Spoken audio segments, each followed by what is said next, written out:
Château de Malmaison, Versailles, juin 2024. Alexandre Dubois, 42 ans, PDG d'un empire immobilier de 800 millions d'euros, rentre chez lui après un voyage d'affaires et voit une scène qui changera sa vie à jamais. Dans le jardin de son château, Camille Moreau, 28 ans, nounou de ses jumeaux de 2 ans, fait prendre le bain aux enfants dans un vieux tonneau de bois sous le soleil de l'après-midi. Les petits rient et éclaboussent pendant qu'elle sourit avec une tendresse qu'Alexandre n'avait pas vue depuis la mort de sa femme, il y a 3 ans. En cet instant, l'homme le plus riche de Versailles comprend qu'il tombe amoureux de la femme la plus humble de sa maison. Mais ce qu'il découvrira sur Camille dans les prochaines heures révélera un secret qui transformera un amour impossible en la plus belle histoire jamais racontée. Le château de Malmaison s'élevait majestueusement dans le parc de Versailles, comme un joyau serti entre les jardins à la française et les perspectives infinies. C'était une propriété du XVIIIe siècle qu'Alexandre Dubois avait acquise et restaurée avec un soin maniaque, la transformant en l'une des résidences les plus exclusives de France. Les jardins en terrasse descendaient doucement vers les bassins ornementaux, ornés de buis centenaires, de roses anciennes et de fontaines de marbre qui chantaient des mélodies d'eau. Alexandre Dubois avait 42 ans et portait sur ses épaules le poids d'être l'un des hommes les plus puissants de France. Il était le PDG et propriétaire de Dubois Holdings, un empire immobilier qui contrôlait des propriétés de luxe dans toute l'Europe. Son patrimoine personnel dépassait les 800 millions d'euros, construit pierre après pierre avec une détermination qui avait impressionné même ses plus féroces concurrents. Mais derrière le succès professionnel se cachait un homme profondément blessé par la vie. 3 ans auparavant, sa femme Isabelle était morte dans un tragique accident d'avion en rentrant d'un voyage humanitaire en Afrique. L'avion privé s'était écrasé pendant un orage, emportant non seulement la femme qu'Alexandre aimait éperdument, mais aussi les rêves d'une famille heureuse qu'ils avaient construit ensemble. Isabelle avait laissé Alexandre avec les jumeaux Louis et Charlotte, qui n'avaient alors que 6 mois. Depuis ce moment, Alexandre s'était renfermé sur lui-même, se consacrant obsessionnellement au travail pour ne pas penser à la douleur et confiant le soin des enfants à une série de nounous professionnels qui se relayaient au château. Les jumeaux, maintenant âgés de 2 ans, étaient devenus le centre de la vie d'Alexandre, mais aussi le rappel constant de ce qu'il avait perdu. Louis avait les yeux bleus de sa mère et le caractère déterminé de son père, tandis que Charlotte possédait le sourire doux d'Isabelle et une sensibilité qui faisait fondre le cœur de quiconque la rencontrait. Au cours des 3 dernières années, Alexandre avait employé au moins 10 nounous différentes. Certaines étaient trop rigides et transformaient la maison en caserne, d'autres trop permissives et laissaient les enfants faire ce qu'ils voulaient. Aucune n'avait réussi à créer cette chaleur familiale qu'Isabelle avait apportée au château, jusqu'à l'arrivée de Camille Moreau. Camille avait 28 ans et venait d'une famille d'ouvriers de Lyon. Elle avait étudié les sciences de l'éducation à l'université publique, travaillant le soir comme serveuse pour payer ses études. Elle n'avait jamais possédé quoi que ce soit de coûteux dans sa vie, mais elle possédait quelque chose de beaucoup plus précieux, une capacité innée à aimer les enfants et à comprendre leurs besoins les plus profonds. Elle était arrivée au château de Malmaison 6 mois auparavant, recommandée par l'agence de placement comme une fille simple mais très compétente. Alexandre l'avait embauchée presque distraitement, concentré qu'il était sur une négociation immobilière complexe à Londres. Mais dans les semaines qui suivirent, il remarqua des changements extraordinaires chez ses enfants. Louis et Charlotte, qui étaient souvent capricieux et agités auparavant, avec Camille, étaient devenus des enfants sereins et heureux. La maison se remplissait de leurs rires, de leurs jeux, de cette joie spontanée que seuls les enfants savent exprimer quand ils se sentent vraiment aimés. Camille ne les traitait pas comme de petits princes gâtés, mais comme des enfants normaux qui avaient besoin de règles, d'affection et de beaucoup d'attention. Alexandre observait tout cela à distance, entre une réunion et l'autre, entre un voyage d'affaires et une visioconférence. Il voyait Camille jouer avec les jumeaux dans le jardin, leur lire des contes le soir, chanter des berceuses d'une voix douce qui le faisait s'arrêter pour écouter derrière la porte. Mais il gardait toujours ses distances, convaincu que mélanger la vie professionnelle et privée était une erreur qu'il ne pouvait se permettre. Cet après-midi de juin, Alexandre rentrait de 3 jours de négociations à Londres pour l'acquisition d'un complexe résidentiel à Canary Wharf. Il était fatigué, stressé et ne désirait que voir ses enfants et se détendre dans la tranquillité du château. Son chauffeur l'avait déposé au portail principal et Alexandre marchait vers la maison quand il entendit des rires joyeux provenant du jardin. Il s'approcha intrigué et ce qu'il vit l'arrêta net. Dans la grande pelouse qui descendait vers les bassins, Camille avait installé un vieux tonneau de bois qu'elle avait trouvé on ne sait où. Elle l'avait rempli d'eau tiède et y avait mis les jumeaux pour leur faire prendre le bain en plein air, sous le soleil doré de l'après-midi. Louis et Charlotte étaient assis dans le tonneau, nus et très heureux, éclaboussant partout en riant aux éclats. Camille, avec un tablier vert sur une chemise blanche et ses cheveux blonds relevés en queue de cheval, était agenouillée à côté du tonneau et les lavait avec une douceur infinie, souriant et leur parlant dans ce langage spécial qu'ont les mères avec leurs enfants. La scène était d'une beauté si simple et naturelle qu'Alexandre sentit son cœur se serrer dans sa poitrine. Il n'avait jamais vu ses enfants si spontanément heureux, si libres, si normaux. Camille ne les traitait pas comme les enfants du patron, mais comme des enfants qui méritaient de jouer dans l'eau, de se salir et de rire sans souci. Mais ce qui frappa Alexandre encore plus fut l'expression de Camille. Son visage rayonnait d'une joie pure, d'un amour si authentique pour ses enfants qui n'étaient même pas les siens. Pendant qu'elle versait l'eau sur les cheveux de Charlotte, elle chantait une petite chanson qui fit rire la fillette. Quand Louis essaya de s'échapper du tonneau, elle le prit dans ses bras et le couvrit de baisers espiègles jusqu'à le faire éclater de rire. Alexandre resta caché derrière un buisson de roses à observer cette scène pendant au moins 20 minutes. Pour la première fois en 3 ans, il vit ce qu'il avait toujours rêvé. Ses enfants vivant une enfance heureuse et insouciante. Et pour la première fois depuis la mort d'Isabelle, il ressentit quelque chose de différent de la douleur en regardant une femme s'occuper de ses enfants. Camille ne faisait pas seulement son travail. Elle aimait Louis et Charlotte de tout son cœur, et il lui rendait cet amour avec la confiance totale que seuls les enfants savent donner. Quand elle les sortit finalement du tonneau, elle les enveloppa dans de grandes serviettes douces et les tint tous les deux serrés contre elle, murmurant des mots doux à leurs oreilles. Ce fut à ce moment qu'Alexandre comprit qu'il était tombé amoureux de Camille Moreau.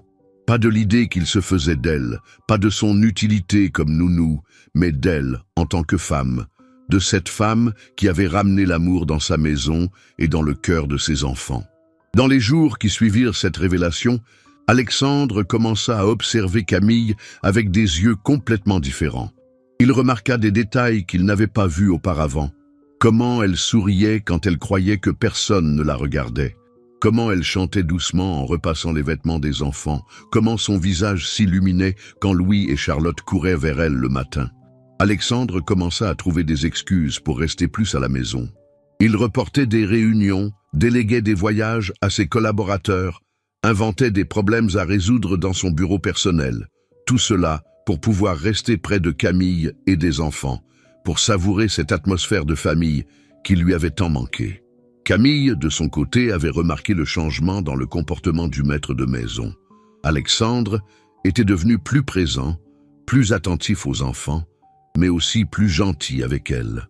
Il lui demandait comment s'étaient passés les enfants pendant la journée, s'intéressait à leurs petites conquêtes, souriait quand il les entendait rire. Un soir, pendant que Camille mettait les jumeaux au lit, Alexandre s'arrêta sur le seuil de la nursery pour écouter la berceuse qu'elle chantait.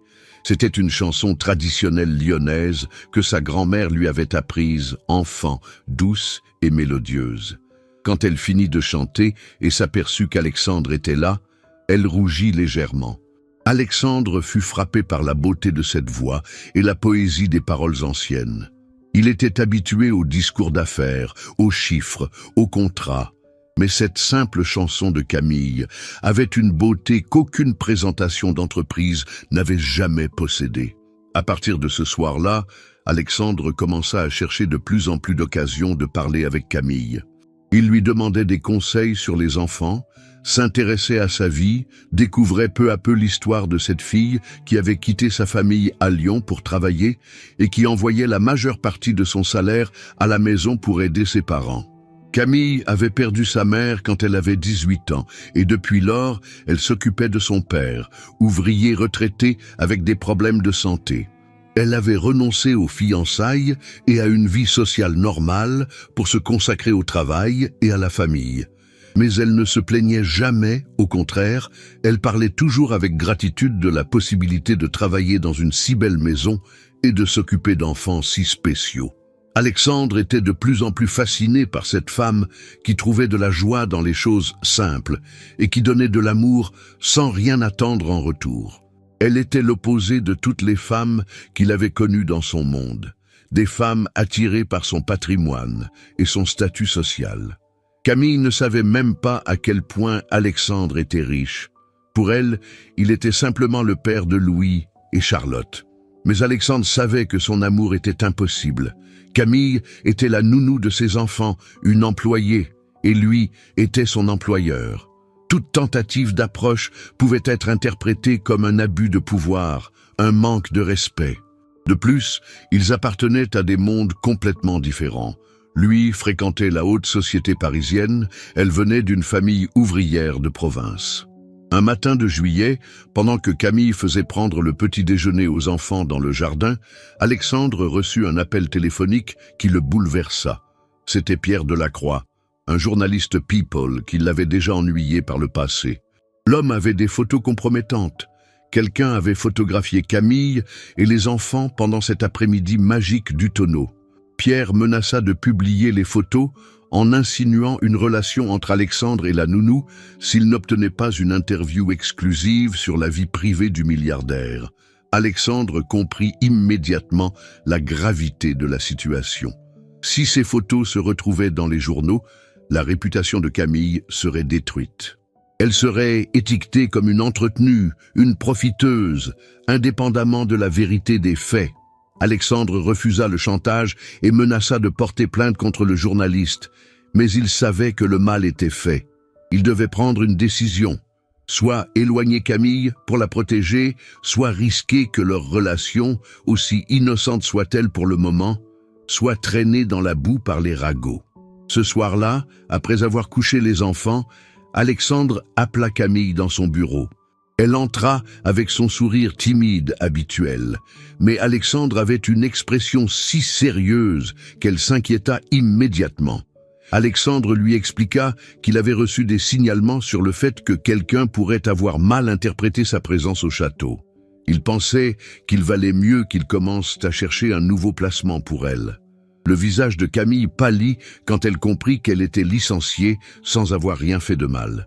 Camille accepta la décision avec la dignité qui la caractérisait, mais Alexandre vit la tristesse dans ses yeux. Elle demanda seulement de pouvoir rester jusqu'à la fin du mois pour permettre aux enfants de s'habituer graduellement au changement. Tu aimes cette histoire, ma quoi? Laisse un petit like et abonne-toi à la chaîne. Maintenant, reprenons la vidéo.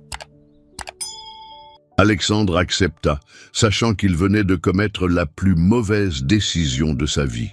Les jours qui suivirent furent les plus difficiles au château depuis la mort d'Isabelle. Camille continuait à s'occuper des jumeaux avec la même dévotion que toujours, mais Alexandre remarquait que quelque chose avait changé. Son sourire était plus forcé, ses chansons moins joyeuses, ses mouvements plus mécaniques. Louis et Charlotte, avec la sensibilité qu'ont les enfants, percevaient que quelque chose n'allait pas. Ils étaient devenus plus capricieux, plus attachés à Camille, comme s'ils pressentaient qu'il allait se passer quelque chose de grave. Un soir, pendant qu'Alexandre travaillait dans son bureau, il entendit des bruits provenant de la cuisine. Il était 10 heures passées et Camille aurait dû avoir déjà couché les enfants. Intrigué, il descendit au rez-de-chaussée et la trouva assise à la table avec des lettres éparpillées devant elle, les yeux rouges de larmes.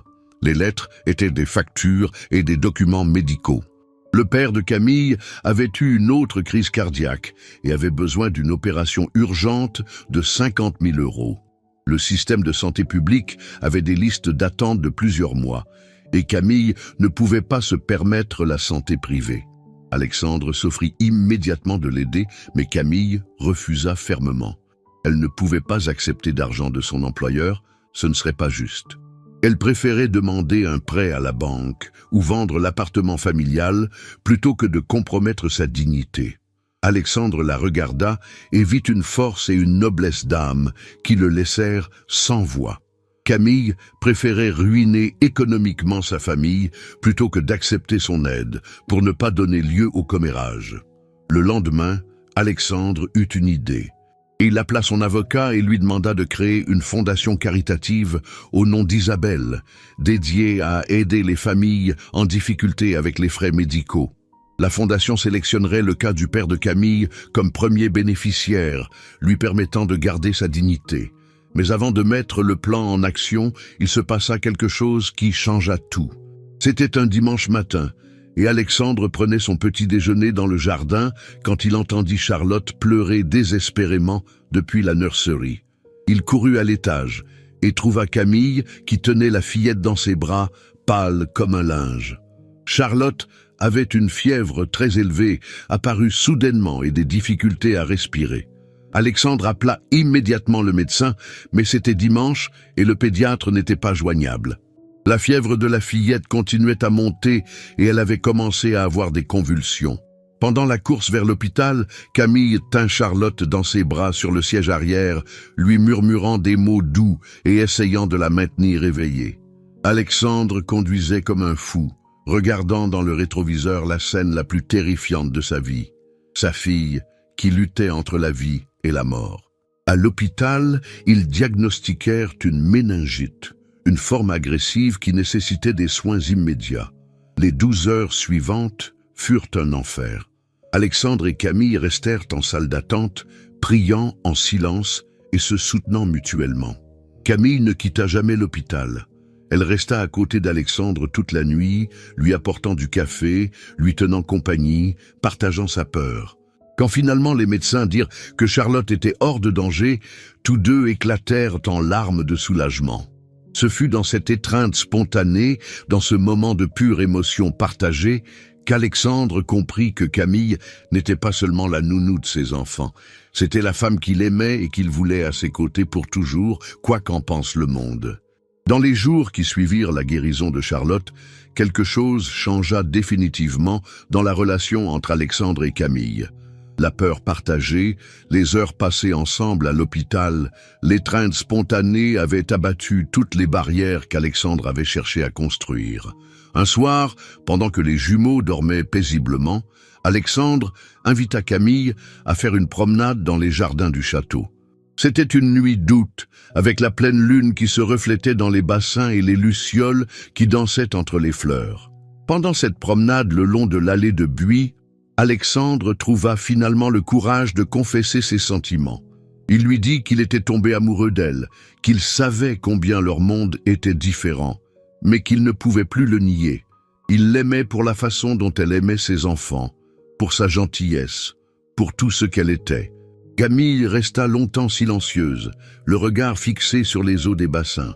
Quand elle parla enfin, elle confessa qu'elle aussi ressentait quelque chose pour lui, mais qu'elle avait peur de ne pas être assez bien pour un homme comme lui, peur de gâcher tout ce qu'ils avaient construit de beau. Alexandre prit délicatement ses mains et lui dit qu'elle était la femme la plus extraordinaire qu'il ait jamais rencontrée. Elle avait ramené l'amour dans sa maison et dans son cœur. Camille s'approcha et pour la première fois le regarda non pas comme l'employeur, mais comme l'homme dont elle était tombée amoureuse. Ce baiser sous la lune des jardins de Versailles scella leur destin. À partir de cette nuit, ils ne cachèrent plus leurs sentiments. Ils découvrirent qu'ils s'aimaient non pas malgré leurs différences, mais aussi grâce à elle. 2 semaines plus tard, Alexandre prit une décision qui choqua tout le monde. Il convoqua une conférence de presse et annonça ses fiançailles avec Camille Moreau. Il dit clairement que Camille avait sauvé sa famille quand il ne savait plus comment faire. La nouvelle fit le tour du monde. Les journaux se déchaînèrent, mais Alexandre ne s'en soucia pas. Il avait Camille à ses côtés et ses enfants heureux. La plus belle réaction vint de Louis et Charlotte. Quand ils apprirent qu'ils allaient se marier, ils commencèrent à sauter de joie. Pour eux, Camille était déjà maman. Le mariage se célébra 6 mois plus tard, dans une cérémonie intime dans la chapelle du château. Camille avait insisté pour une fête simple, concentrée sur l'amour et la famille. Sa robe n'était pas signée, mais cousue par sa cousine couturière, simple et élégante. Les jumeaux furent les protagonistes absolus, portant les alliances dans des paniers décorés par eux. Quand le prêtre demanda si Alexandre prenait Camille pour épouse, Louis cria un « oui » si fort que tous éclatèrent de rire. La lune de miel fut spéciale. Au lieu d'une destination exotique, ils emmenèrent les jumeaux dans un voyage en camping-car à travers la France. Ils visitèrent les châteaux de la Loire, jouèrent sur les plages de Normandie, explorèrent les sentiers des Alpes. Ils voulaient commencer leur vie conjugale en famille. Au retour, Alexandre surprit Camille en faisant venir son père de Lyon, qui avait pu être opéré grâce à la fondation caritative créée secrètement. Papa Henri s'installa au château, et les jumeaux l'adorèrent immédiatement. Camille transforma le château d'un musée de luxe en maison de famille, le remplissant de jeux, de rires et de ce doux chaos que seuls les enfants savent créer. 1 an plus tard, naquit la petite Amélie, accueillie avec une joie explosive par les jumeaux qui se proclamèrent les meilleurs grands frères du monde. Alexandre avait délégué de nombreuses responsabilités pour consacrer plus de temps à la famille, découvrant que son entreprise fonctionnait mieux quand il était heureux. Camille était devenue présidente de la fondation caritative, démontrant des qualités organisationnelles qui impressionnèrent tous. 5 ans après cette première rencontre magique avec le tonneau dans le jardin, la famille Dubois était devenue un exemple de la façon dont l'amour véritable peut surmonter n'importe quel obstacle. Camille n'était plus la timide nounou de Lyon, mais une femme sûre d'elle qui avait trouvé sa place dans le monde sans perdre son authenticité. Alexandre avait appris que le succès dans les affaires ne signifiait rien sans quelqu'un avec qui le partager. Il avait délégué de nombreuses responsabilités à ses collaborateurs pour consacrer plus de temps à la famille, découvrant que son entreprise fonctionnait mieux quand il était heureux et détendu. Louise et Charlotte, maintenant âgés de 7 ans, étaient des enfants équilibrés et affectueux qui appelaient Camille simplement « maman » et ne se souvenaient même plus de l'époque précédant son arrivée. Ils avaient accueilli la petite Amélie, maintenant âgée de 4 ans, avec tout l'amour dont ils étaient capables. Le château sur les jardins de Versailles était devenu le refuge de nombreuses familles en difficulté. Camille avait convaincu Alexandre de transformer une partie de la propriété en maison familiale pour enfants orphelins. Et chaque été, ils organisaient des camps d'été gratuits pour des jeunes de familles défavorisées. L'ex-nounou était devenue la présidente de la fondation caritative qu'Alexandre avait créée, démontrant des qualités organisationnelles et une sensibilité sociale qui avaient impressionné même les collaborateurs les plus sceptiques. Camille avait trouvé le moyen d'utiliser la richesse de son mari pour faire du bien sans jamais oublier d'où elle venait. Un jour de septembre, pendant qu'il préparait la fête d'anniversaire d'Amélie dans le jardin, Camille rappela à Alexandre le moment où il l'avait vu pour la première fois faire prendre le bain aux jumeaux dans le tonneau. Alexandre sourit, disant que c'était le moment où il avait compris qu'il était tombé amoureux. Camille confessa qu'elle aussi savait que quelque chose se passait, mais qu'elle avait trop peur pour l'admettre. Maintenant, elle n'avait plus peur, seulement de la gratitude pour cette vie qu'elle n'aurait jamais osé rêver. Ce soir-là, après avoir couché les enfants, Alexandre et Camille s'assirent sur la terrasse qui donnait sur les jardins. C'était le même endroit où ils s'étaient embrassés pour la première fois, où ils avaient décidé de construire ensemble leur avenir. Alexandre pensa qu'Isabelle avait envoyé Camille vers eux. Elle avait besoin de savoir que leurs enfants seraient aimés même sans elle. Camille se demanda ce qu'aurait pensé son papa Henri de cette transformation. Et Alexandre lui répondit qu'il serait tombé amoureux d'elle comme lui l'avait fait, voyant en elle une femme qui avait transformé une maison en foyer. Pendant qu'il parlait, Amélie arriva en courant en pyjama, suivie des jumeaux qui n'arrivaient pas à dormir. Camille ouvrit les bras et tous les 5 se blottirent ensemble dans le grand fauteuil de la terrasse, regardant les étoiles qui se reflétaient dans les bassins. C'était l'image parfaite d'une famille qui avait trouvé le bonheur non pas dans la richesse, mais dans l'amour. L'histoire d'Alexandre et Camille démontra que l'amour véritable ne connaît pas les différences de classe sociale. Ce qui avait commencé comme l'histoire d'un milliardaire veuf et de sa nounou s'était transformé en conte de fées d'une famille qui avait choisi l'amour par-dessus tout. Et chaque fois que quelqu'un visitait le château de Malmaison et entendait les rires des enfants résonner dans le jardin, il comprenait que là-dedans vivait le bonheur le plus pur, celui de ceux qui ont su choisir le cœur par-dessus les conventions, l'amour par-dessus les préjugés, la famille par-dessus tout le reste. Camille gardait encore le vieux tonneau de bois dans un coin du jardin, transformé en jardinière. C'était le symbole de là où tout avait commencé, du moment magique qui avait changé leur vie pour toujours. Et quand Amélie lui demandait pourquoi ce tonneau était si spécial, Camille souriait et lui répondait que c'était là que papa avait compris qu'il les aimait vraiment. L'amour, à la fin, avait tout gagné, les préjugés, les peurs, les différences sociales. Il avait transformé un homme riche mais seul en père heureux, une nounou humble en épouse aimée et un château vide en maison pleine de vie. Et c'était la preuve que, quand il est vrai, l'amour peut vraiment accomplir des miracles.